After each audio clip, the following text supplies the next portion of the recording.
welcome back. Today we're going to talk about Chapter 5, which is union member attitudes. A lot of people think, the union is the union. Everybody's on the same page. Everybody's gung-ho. Think about your athletic team that you were ever on, or some association you're a member of, Sunday school, I don't know. Just pick something that you're a group of. You got a few members who are just absolutely radical about it, wouldn't miss a day, wouldn't miss a meeting, always involved, volunteer for everything. You got another group way down here at the bottom end. They're members. The only reason they're members is because you see their name on a roll. They never even show up for a meeting. If there's a meeting where there's going to be some good food, they show up, but they're not involved. Then you got that group in the middle, which is probably me and you. We come sometimes we're busy. We enjoy being a part of this, but it's not life and death, and if I have to miss a meeting, so what? I trust that you guys will take care of stuff. Unions are just like that. We like to think, some people like to think, oh, they're all, just gung. No, they're just like that. Some are very involved, some are not involved at all. The rest of them are right in the middle where me and you would be. So that's kind of what we need to talk about today. There's three big reasons why people join unions or will predict their activity in a union. The first one is, surprise, surprise, their interest in a union. I know that sounds just kind of ridiculous, but you think about it, the more interested I am in a union and the philosophy of union and the practicality of union and what it can do for me, that's going to be a predictor of whether I'm a join or not, and two, whether I'm active once I join. So that's what we're talking about. We're talking about activity. So what's going to predict how active I am in the union once I'm a member, and the interest in the union, the belief that the union is a good thing, is a predictor. Surprise, surprise. Number two, education level. Now when I'm talking about education level, most unions are blue-collar workers. Most unions members have high school education, as do most Americans. 75% of Americans have a high school education, and that's all. There's nothing wrong with that, it's perfect. But most union members that we know are not college graduates. So when I talk about level of education, I'm not talking about undergraduate and graduate and all that stuff. I'm talking about high school education. That's a very high level of education. So union members, the fact that they want to become involved in the union, the higher their education level is a predictor that they will become involved. And when I say involved, become part of leadership, go to the meetings, help write the kind of policies and rules, become involved in all that. And the third predictor of whether you'll be active in a union is seniority. People that have been around a while kind of believe that since I'm here and I'm the guy that's been around the block a couple times, they need my guidance. Maybe I need to be part of these meetings so that they will understand what we've been through, what we can't give up, the progress we've made, and they'll let me be that. So, in addition to those three main things,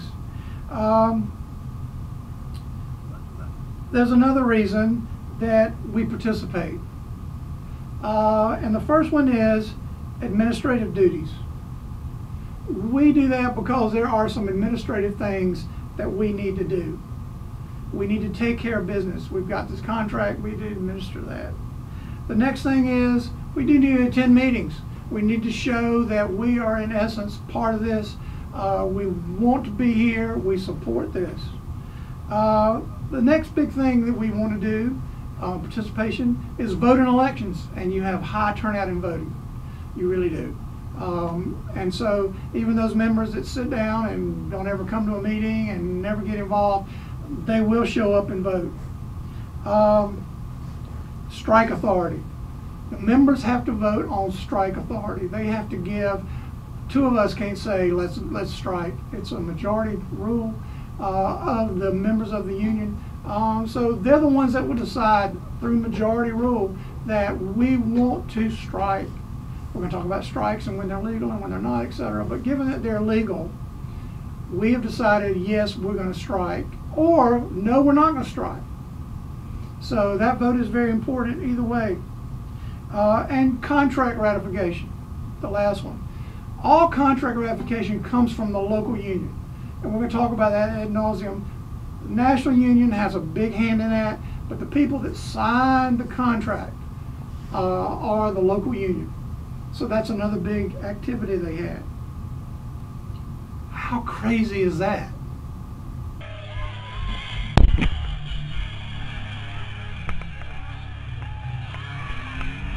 So let's talk about commitments to union, about how people are committed to what it is they really want to see, the things that they're focused on, absolutely fighting for. This is what we've got to fight for. So now we need to talk about the overall commitment that union members have to the union. Again, some are very committed, some aren't, and there's some basic predictors of what will happen here. God, excuse me. Yes, Mr. President, what is it? I know it's tough. I know we've got all these international issues. I can't come to Washington. I really can't. I'm going to a party this weekend. No, it's a good friend of mine's having some. I might could come Sunday. Look, I've told you that the Middle East is an issue that you need to be focused on, and I don't care what he said. That guy's crazy and you should have fired him months ago. Anyway, look, I'm right in the middle of something. Mr. President, I understand, I do. I'm trying to be as respectful as I can, but you're just being a whiny honey here. You really are. Look, I'm almost through with it. I'll call you tonight. That's the earliest I'll get back with you tonight. Take a deep breath. Everything's going to be fine. I know re-election's coming up in 2. We will take care of that too. All right, bye. God. Gee, man, how did he get elected? Anyway, all right, commitment.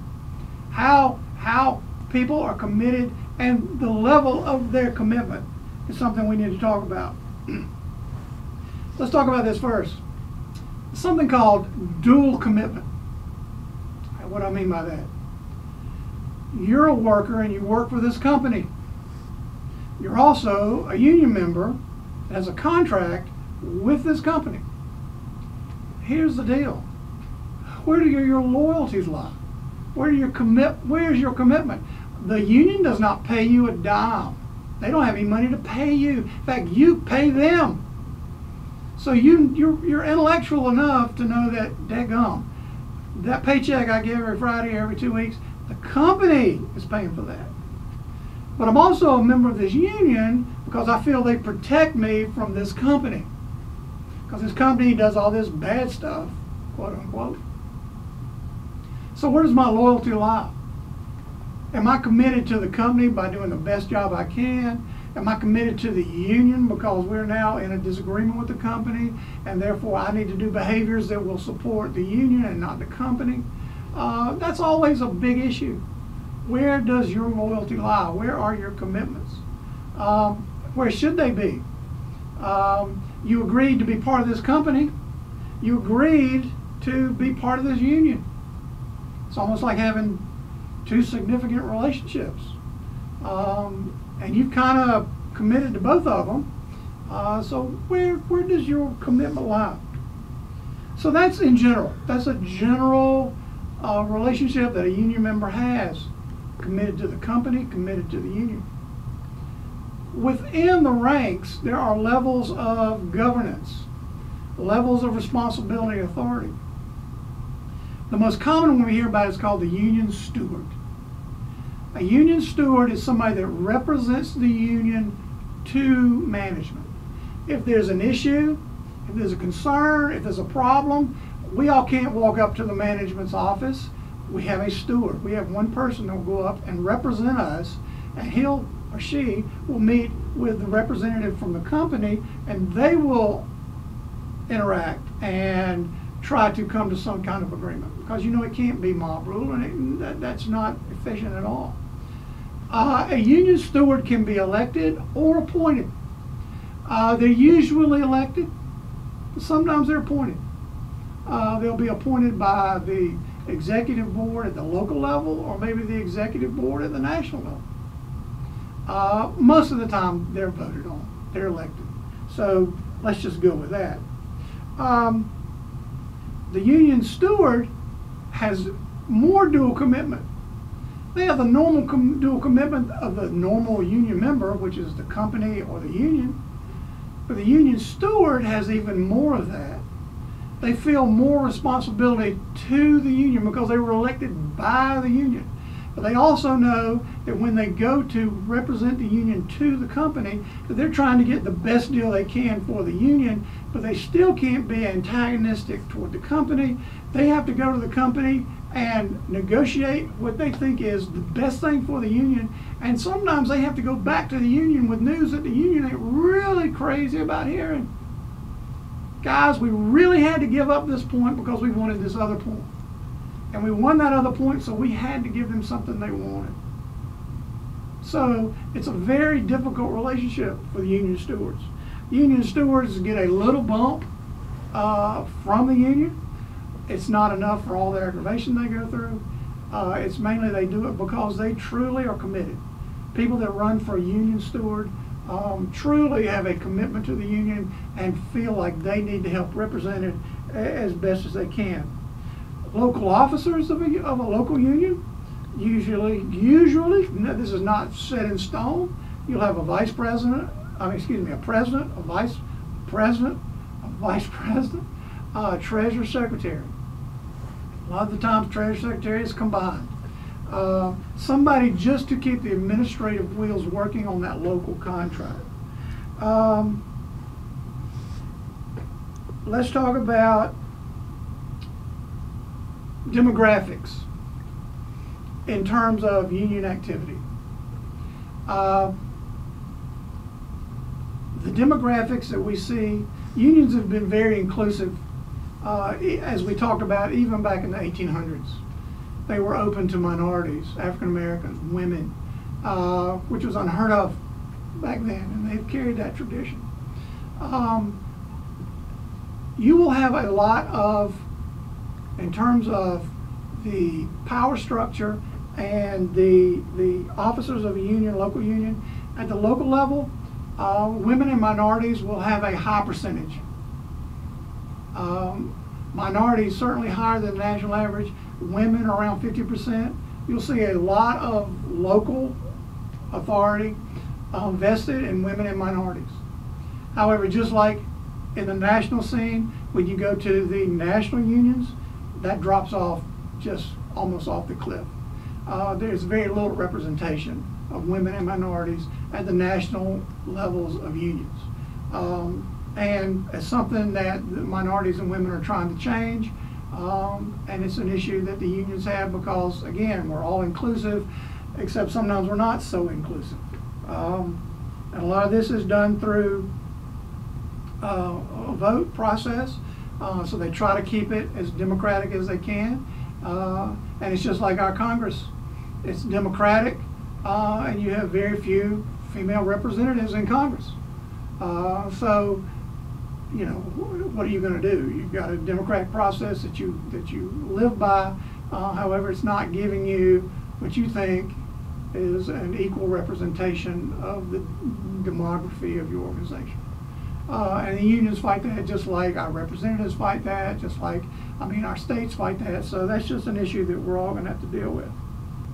So, okay, we just got through talking about Chapter 5, which talks about union member attitudes toward the union, toward the company they work for, toward their place in this relationship. It does have its conflicts. You know, who are you more focused on, your mama or your daddy? They both have authority in your house, and which one do you think is going to do best for you? Everybody knows who they went to when they needed a favor. Sometimes you went to mama, sometimes you went to daddy. It all depends. You learn real quick. Well, in the unions and company relationships, if I've got a problem and I'm a union member, chances are I'm going to go to the union. Sometimes I might not. It all depends. The point is, I have both of those relationships as a union member. I have a relationship with the company. They hired me. They pay me. I have a relationship with the union. Supposedly I'm a member of them because they protect me from this group over here that hired me and is paying me. So truly, it's an issue that we need to think about and try to understand what's going on. So that's what we talked about in chapter 5. I'll see y'all soon. Peace.